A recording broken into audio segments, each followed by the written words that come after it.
Hey everybody, this is Dino from One Tom Plumber. Welcome back. We got another video for you today. This one's a quick one, and there's a right way and a wrong way to use Teflon tape. A lot of people do it the wrong way. We're going to show you the right way.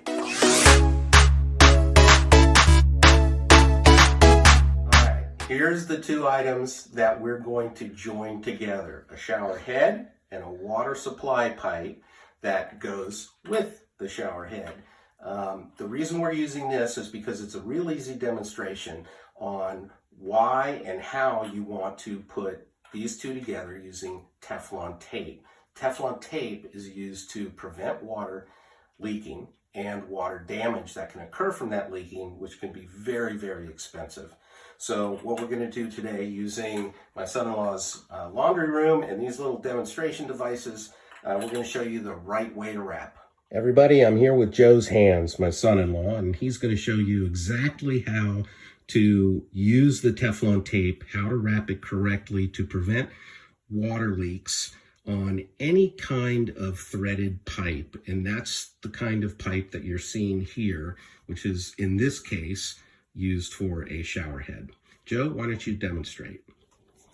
All right, guys, the easiest way to do it is to grab the fitting that you're going to screw onto the threaded pipe and see which direction it's going to go. You want the Teflon tape to go in the exact same direction. So you're going to grab your tape, and I normally start from the bottom. It's just a little easier. Put one finger on the tape and then just wrap it around.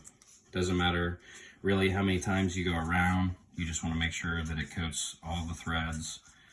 That way you don't have a leak. Thread this on. So you're doing that in that direction so that if you went in the reverse direction, it would unwind or peel off the tape, correct? Yeah, yes.